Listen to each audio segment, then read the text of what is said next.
Nous sommes de retour au plateau pour la dernière partie de cette émission. Nous abordons notre quatrième et dernier sujet. Nous parlons du Togo et des élections. Est-on vers une restructuration de la classe politique? C'est notre interrogation. On pourrait peut-être tenter d'y répondre directement, mais nos invités nous y répondront et donneront leur point de vue sur la situation. Le Togo a connu des élections législatives et régionales ce 29 avril et les résultats de ces élections ont été donnés pour le compte des législatives. Sur 113 sièges de députés, le parti au pouvoir unir s'arroge 108 contre 5 pour l'opposition rassemblée. Pour les régionales, sur 179, le parti au pouvoir s'arroge 137 et contre 39 pour tous les autres indépendants et partis politiques d'opposition qui ont 39. Les indépendants en ont 3, donc les 42 contre les 37 qui font les 179. Voilà un peu la configuration, ou du moins la répartition des sièges pour les prochaines sessions de l'Assemblée nationale et du Sénat. Le Sénat qui va donc peut-être prendre effet dans les années à venir ou dans les mois à venir, on verra bien. Mais pour les conseillers régionaux et les députés, on connaît un peu la configuration au niveau donc des sièges et des partis politiques de la présence, ce qui amène un grand bouleversement dans l'univers ou dans l'atmosphère politique au Togo. Des partis peut-être qui étaient peut-être surestimés, ont été réévalués ou dévalués, surévalués, on ne sait pas. Nos invités nous en disent. Je commence par vous, bon enfant Abovi. Les élections législatives et régionales se sont déroulées le 29 avril dernier au Togo. Les résultats sont finalement connus. Le test d'ailleurs qui change de constitution a été promulgué et donc on entre en plein pied dans une nouvelle république avec une nouvelle restructuration de la classe politique. Oui, bien sûr. Nous avons débattu de ce problème d'élection en long et en large sur ce plateau. Et Dieu faisant, les élections se sont passées. Moi, je le dis toujours, dans le calme. Mais certains problèmes signalés de par-ci et de par-là, et ça n'en manque pas. Heureusement quand même que les choses se sont passées normalement. Et comme tu viens de le dire, le verdict est tombé pour que ce soit la majorité ou que ce soit les partis politiques, même, comment l'appelle-t-on, les indépendants. Et vous venez de dire qu'il y avait 113 sièges à convoiter et que UNIR a raclé 108. Et l'opposition plus les indépendants, et ils ont pris, je crois, 5. Qui restait 5 pour les partis politiques. Oui, bien sûr. Donc je dis tout ça, ce sont les résultats provisoires. Donc on attend la Cour constitutionnelle pour confirmer. La même chose au niveau des régionales. Et ces résultats ont jeté une autre configuration à l'hémicycle. Prochainement. Pas seulement à l'hémicycle. Non, mais justement, je parle. Maintenant, qu'est-ce qui va se passer? Nous aurons quand même un chef de file de l'opposition, quel qu'en soit le cas, et quand nous voyons les résultats, c'est-à-dire, comme l'appelle-t-on, parti politique, je crois que Adi a ramassé 2. Les partis qui sont connus, grands partis, les partis ténors de l'opposition, beaucoup ont disparu par rapport aux résultats que nous avons obtenus la fois passée. Je crois que ANC s'est accaparé de 1 siège. FDR, qui est de Apevon, a ramassé 1 siège. Et je crois ANC, bon, j'ai parlé de ANC. Et la DMP s'est érigé 1 siège. Donc, ça veut dire que le parti politique même, qu'on avait qualifié de parti politique radical, etc., et UFC, qui est le chef de file de l'opposition. Qui est le chef de file de l'opposition. Oui, qui était. Bon, okay. Bon, en fait, on n'a pas encore investi les autres, donc il demeure toujours chef de l'opposition jusqu'à ce que, je crois que, si c'est Adi qui va le lui arracher, si les comptes seront bons. Donc, UFC de Jekis Olympio, un parti qui a connu beaucoup de choses dans ce pays, ne s'est pas érigé d'un siège. Soit que ce soit au niveau des régionales. Des régionales. Bon, ça aussi, c'est un point. Maintenant, qu'est-ce qui va se passer? Nous allons voir une assemblée nationale et à majorité unie. Et les décisions, si on ne sait pas faire, parce que l'opposition n'a pas su même avoir une minorité qui pourrait quand même bloquer quelque chose. Et là, il y a de la matière à discuter. Aujourd'hui, qu'est-ce qui a amené ces résultats? J'écoute les commentaires des uns et des autres, mais j'ai écouté quand même, il y a un opposant qui a été plus pragmatique. Et il a reconnu quand même qu'il y a du travail qu'ils n'avaient pas fait. Ils ont dormi, ils ont beaucoup dormi. Je vais vous donner un exemple. Vous voyez, lorsque Hadi n'avait pas pu participer aux élections de 2018, après ça, Hadi a commencé par se lancer en faisant un travail de base. Et vous allez voir que le siège il y avait 2 sièges dans une circonscription et Hadi avait pris un, et que le parti au pouvoir, UNIR même, qui a raclé les choses partout, même dans le fief de l'opposition, Hadi a pu, comment l'appelle-t-on, gagner un siège là. Ça veut dire qu'il y a un travail préalable qui a été fait.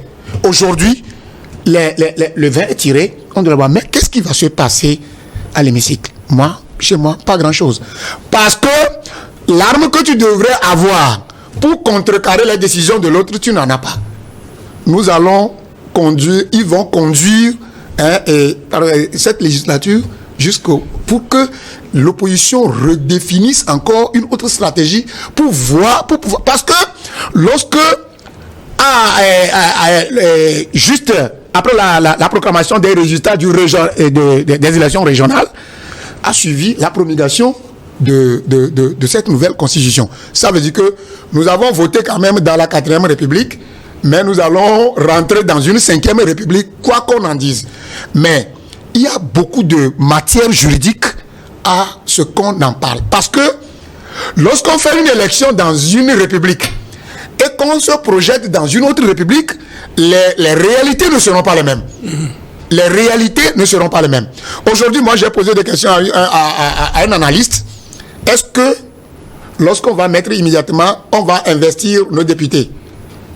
Est-ce que le président de la République actuelle, qui est le président du parti qui a gagné plus de sièges, 108 sièges, est-ce qu'on va le considérer immédiatement comme président de conseil, conseil des ministres, ou on le laissera terminer son mandat qui finit, je crois, en 2025, en mars ou bien, oui, en mars. Vous voyez, non, puisque les élections passées étaient faites en avril. C'était en février. Oui. Bon, d'accord. Très bien. Est-ce qu'on va le laisser expédier les affaires courantes jusqu'à la fin, ou bien il serait immédiatement contre? Donc, il y a de la matière à discuter. Tout compte fait, nous savons que l'Assemblée nationale qui serait mise en place dans notre 5e République, là, ce serait une assemblée à décision et à un sens. Parce que l'opposition ne dispose et ne disposera pas dans ces 5 années d'armes, 6 ans, pour pouvoir aller à l'encontre de ce qui va se passer. C'est tout comme l'Assemblée de la 4e République. Mais là, l'opposition avait eu un peu plus que ceci. Là, il y avait une petite, comment l'appelle-t-on, minorité de blocage. Ici, il n'y en a pas. Donc, je crois qu'ils vont revenir en eux-mêmes et faire une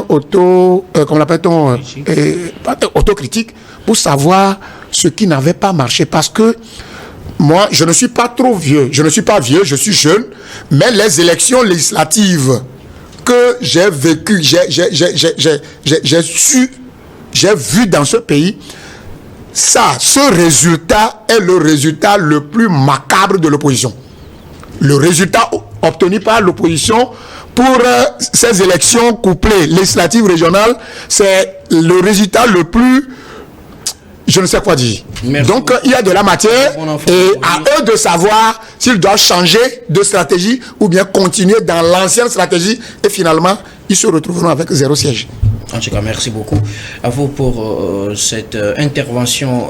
Firmin Teko Agbo, assistera-t-on bien évidemment, on l'imagine, à un bouleversement dans la classe politique togolaise avec les résultats de ces élections législatives et régionales, UNIR obtient 108 sièges sur les 113 à l'Assemblée nationale et 137 sur les 179 sur les conseils régionaux. Moi, par rapport aux conseils régionaux, moi, je ne voudrais pas trop me prononcer. Mais sur les législatives, vous savez, vous parlez de restructuration de la classe politique togolaise. Moi, deux petites choses à noter. La première chose, on assiste à un renforcement du parti au pouvoir et en face, l'affaiblissement ou presque la disparition d'une partie de l'opposition. Disparition d'une partie de l'opposition, c'est-à-dire les Dioritama, les Innocents Kagbara, les jeunes de l'UFC, ceux-là qui étaient dans la législature passée, ont disparu en quelque sorte.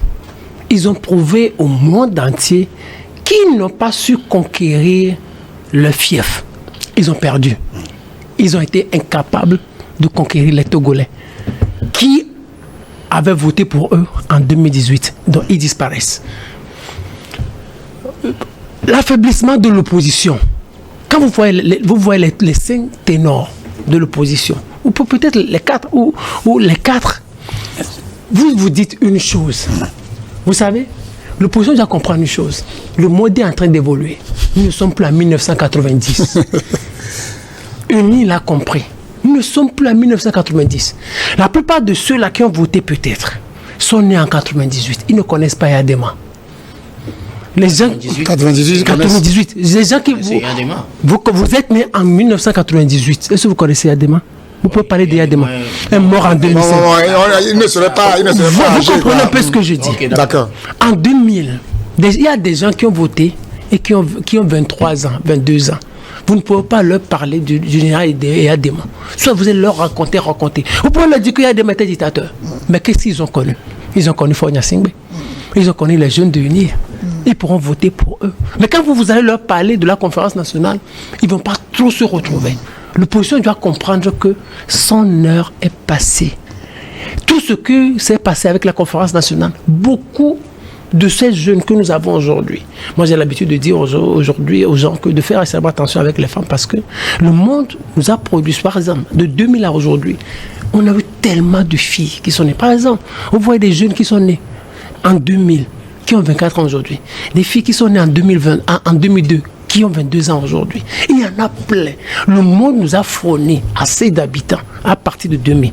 De la même manière, au niveau de la classe politique togolaise, de l'opposition, on doit savoir que la plupart des jeunes aujourd'hui sont nés en 2000. Ils ne connaissent pas votre histoire. Il y a beaucoup qui ne connaissent pas Mme Adjamagbo dans son histoire avec la conférence nationale. Beaucoup ne connaissent pas Jean-Pierre Fabre. Dans les années 90, beaucoup ne connaissent pas Boibo. Dans les années 90, beaucoup ne connaissent pas Apevo dans les années 90. Donc, ils doivent comprendre que leur temps est en train de passer et que leur discours en réalité devrait changer, peut-être aussi avec de nouvelles figures. Qu'est-ce qui s'est passé? Ce qui s'est passé est simple. En 2007, je l'ai dit ici, vous n'étiez peut-être pas d'accord, en 2007, l'opposition seule pouvait avoir 9 sièges sur 10 à Lomé. Mais ces dernières années, qu'est-ce qui s'est passé? Il y a de nouvelles figures d'UNI qui ont émergé.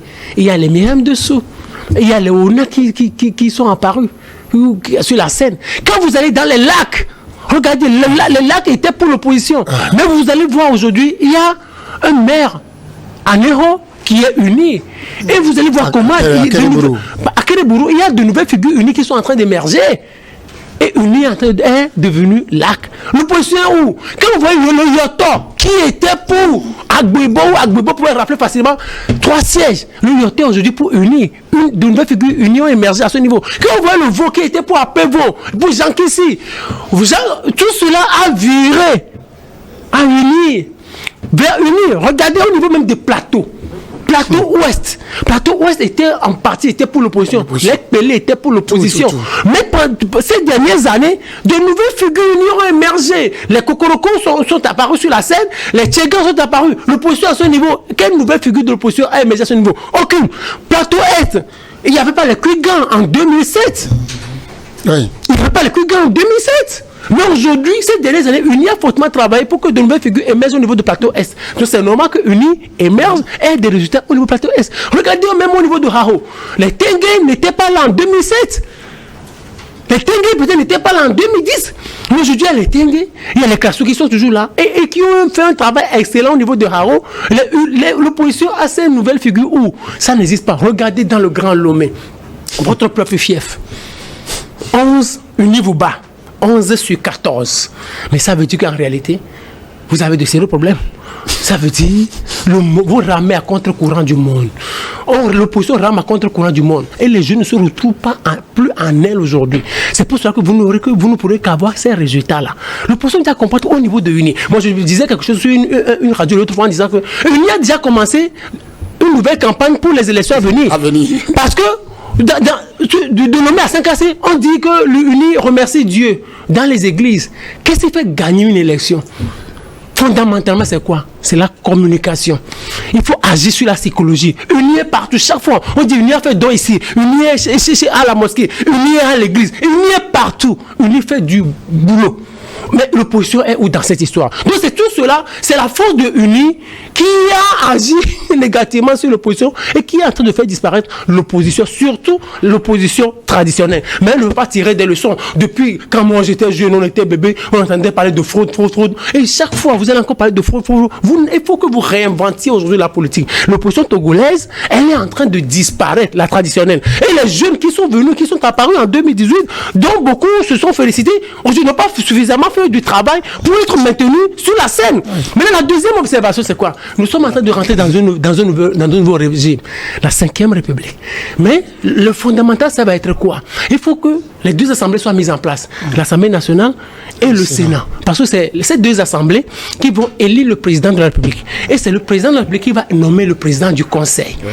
Vous imaginez? Donc c'est que le président du Conseil va être uni et c'est lui qui aura presque tous les pouvoirs et c'est lui qui va déterminer, conduire la politique de la nation. Je pense qu'il y aura des débats à l'Assemblée nationale parce que le président du Conseil, au niveau du régime parlementaire, il y a régulièrement des débats à l'Assemblée nationale. Et ce qu'il y a dans la tradition du régime parlementaire, le président du Conseil aura à rencontrer régulièrement le président de la République, mais tout ce que le président de la République aura à faire, il sera contresigné par le président du Conseil. C'est la tradition du régime parlementaire. C'est comme quand vous allez en Grande-Bretagne, lorsque la reine était là, Elisabeth II était là, voilà. Le Premier ministre l'a rencontré toutes les semaines et tous les discours qu'elle lisait à l'époque, c'était écrit par le Premier ministre. Donc, le futur patron du régime parlementaire, ce sera le président du Conseil, le président de la République, qui sera élu par les deux chambres, l'Assemblée nationale et le Sénat, n'aura que des rôles symboliques. Merci beaucoup à vous. Prosper, c'est selon vous la configuration nouvelle, les changements qu'on observera avec ces élections. Prosper Agboklou, à quel changement doit-on assister avec ces élections dont les scores se présentent comme suit? 113 sur 113 sièges au total pour l'Assemblée nationale. Le parti UNIR obtient 108, l'opposition rassemblée 5, 2 pour la DI, 1 pour la FDR, 1 pour la NC, 1 pour la DNP. Et au niveau des régionales, sur 179 sièges, le parti UNIR s'arroge 137 et 42 pour les indépendants et l'opposition. Oui, docteur, je pense que c'est pour la première fois dans l'histoire des élections du Togo que j'ai vraiment joué mon rôle de journaliste. Parce que les fois dernières, je constate avec les à peu près, et je dis, quand il y a les allégations de fraude, de tout ce qui sont dits, rappelés, signifiés un peu partout sur les médias internationaux, j'ai compris qu'il fallait un autre paradigme pour pouvoir organiser les élections. Et je me félicite beaucoup aujourd'hui que le Togo a choisi de nationaliser les élections. J'emploie ce terme-là. Il peut être grotesque, mais nationalisé parce que le Togo organise et il est observateur de ces élections. Et ça, je crois quand même, ça a amené un peu plus de sérénité. Et moi, je me suis dit, il faut faire la part des choses. Je voulais circuler. J'ai pris ma petite moto dans laquelle j'ai mis le carburant de mes propres frais. j'ai sillonné Lomé. J'ai sillonné les environs. Bon, il faut faire la facture à la CENI. Voilà, il faut que la CENI nous paye également. Non, je sens que c'est une façon de dire. Bien, je dis, donc j'ai sillonné un peu partout et j'ai pris le risque de voir comment les choses se sont passées, et j'ai compris que au cours de la campagne, UNIR a occupé le terrain. Ça, c'est un point de non-retour. UNIR, et Fimel l'a dit tout à l'heure, a renouvelé plus son armada humain. Il a parlé de Ona Germain tout à l'heure. Qui a jamais vu Ona Germain en politique ici et là? Mais c'est Ona Germain que le président de la République a choisi pour conduire la liste Lomé Golf. On a séparé les choses aujourd'hui, Lomé Golf. Et regardez, si c'était les anciens, on me dira que bon, peut-être il y a ça et ça. Et quand le résultat est sorti, c'est un raz de marée. Et ça, je crois quand même que l'opposition, quand vous voulez en parler, les gens vous taxent de... Comment on appelle? De vendu même. Je le dis, nous sommes assez grands maintenant, on était plus jeunes, on comprenait les choses d'une autre manière. On est rentré pratiquement dans le 7e niveau de l'âge et on comprend mieux les choses. UNIR se réforme de jour en jour.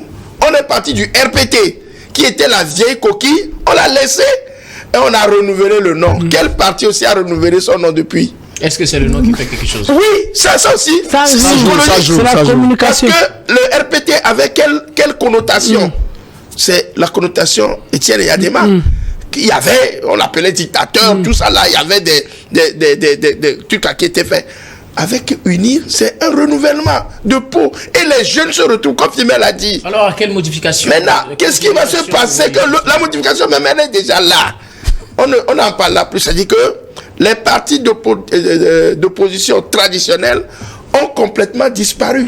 Parce qu'ils n'ont pas renouvelé leur existence. Et aujourd'hui, la part du lion revient de jour en jour. Et quelqu'un l'a dit tout à l'heure.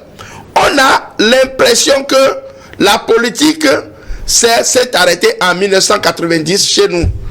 Alors, ceux-là qui connotaient, qui composaient cette classe politique vont individuellement à la retraite, massivement plutôt à la retraite. Maintenant, les jeunes, il faut que ces partis politiques-là sachent se renouveler. Fort a fait la mue au niveau de son parti. C'est ce qui fait qu'aujourd'hui, on ne parlera que de nouvelles têtes. Vous voyez à peu près? Les anciens ont disparu et c'est les nouvelles têtes qui restent en place aujourd'hui. Et UNIR est en train de donner une leçon de politique à tous les partis qui veulent donc émerger. Donc aujourd'hui, les choses sont faites plutôt d'elles-mêmes. On a de nouvelles têtes. La configuration de la politique togolaise est là. On fait appel maintenant aux jeunes de remplacer l'ancienne classe politique. Et je crois qu'avec vous, qu'à partir de là, qu'on peut parler maintenant de la reconstitution de la classe politique togolaise. Merci beaucoup. À vous, Prosper Abouklou, nous arrivons pratiquement à la fin de cette émission. Mais avant de nous séparer, comme d'habitude, nous allons faire notre dernier tour de table. Ce sera pour vos mots de fin sur un sujet de votre choix. Je commence par vous, bon enfant Bovi. Ok, toujours on commence les mots de fin par bon enfant, ce n'est pas grave, c'est de l'honneur. Bon, même si mon titre analyste politique me l'impose, je suis d'abord un enseignant et syndicaliste. Vous savez que bientôt les jeunes Togolais vont commencer les examens de fin d'année. Les élèves? Oui, les élèves. Les premières techniques commencent à les anticiper la semaine prochaine. Je vais passer par les ondes de Niwo TV pour souhaiter à tous les élèves de première qui vont commencer par les anticiper la semaine prochaine pour leur souhaiter une bonne chance et ténacité et qu'à la fin réussite soit les leurs. Merci beaucoup. À vous, bon enfant Wagbovi, vous êtes syndicaliste et analyste politique. Merci d'avoir répondu à notre invitation. C'est moi. Prosper Abouklou, vos mots de fin. Non, moi je vais extrapoler un tout petit peu, quitter un peu le Togo à l'Afrique. Je voudrais saluer l'esprit panafricaniste de certaines personnes que je vais donner. Tiani Abdoulaye, Assimi Koïta, Ibrahim Traoré, Shogel Maïga, Abdoulaye Maïga, Abdoulaye Diop et un certain Bassolma Bazier, qui portent vraiment la couleur du changement de mentalité en Afrique. Je les salue et je demande aux Africains de suivre cette voie. L'Afrique va se libérer du carcan occidental. Si moi je ne le vois pas, mes petits mes arrière-fils le verront. Et ça, je le jure, je jure par là. Merci, pardon. Merci beaucoup. Vous êtes journaliste et analyste politique. Merci d'avoir répondu à notre invitation. Je rappelle que vous êtes également l'administrateur du site www.togofootballnews.tg, c'est ça? Voilà. Merci beaucoup d'avoir répondu à notre invitation. Firmin Teko, beau mot de fin. Moi, je voudrais juste dire un mot sur la Nouvelle République. Le Togo est dans la 5e République. Ça veut dire que le Togo évolue depuis 1960. Aujourd'hui, avec la 5e République, nous allons vivre des choses merveilleuses, en tout cas sur le plan institutionnel. Alors, moi, je demanderai à ceux qui animeront le débat, c'est-à-dire aux futurs députés, au président du Conseil, aux futurs sénateurs, de nous faire vivre des choses qu'on n'a jamais vues, des choses extraordinaires, des choses extraordinairement merveilleuses, des choses qui vont vraiment changer la vie du Togo. Aujourd'hui, ceux-là, UNIR doit savoir que les Togolais ont confiance en elles. Les Togolais ont voté pour UNIR, majoritairement, 108 sur 113 au niveau des députés, 137 sur 179 au niveau des conseillers régionaux. UNIR doit savoir que sa responsabilité est beaucoup plus grande. Les Togolais attendent beaucoup du président de la République. Les Togolais attendent beaucoup de ce parti UNIR, du nord au sud, de l'est à l'ouest. Les Togolais veulent une chose, que leur quotidien change et que la cherté de la vie soit revue et que les Togolais puissent s'assurer 3 repas par jour. À tous ceux-là qui ont été élus, tous ceux-là qui ont gagné lors de cette élection, je leur dis bravo et je dis encore félicitations au futur président du Conseil. Merci beaucoup. À vous, Firmin Teko Agbo, vous êtes chroniqueur politique, également journaliste et directeur du Centre de géopolitique internationale, Centre de recherche. Centre de recherche et de géopolitique internationale, Firmin Teko Agbo. Agbo, merci beaucoup d'avoir répondu à notre invitation. Grand merci également à toutes les équipes techniques et rédactionnelles qui nous ont aidés à préparer et à présenter cette émission. Merci à Clesson Pinyang à la réalisation, à Gaston, à Fanou et Senyo Wampa à la diffusion, à Fofogolo et Rebecca Vessou à la caméra. Grand merci également à vous, très chers téléspectateurs, de nous avoir suivis. Je vous retrouve demain avec le même plaisir pour un autre numéro.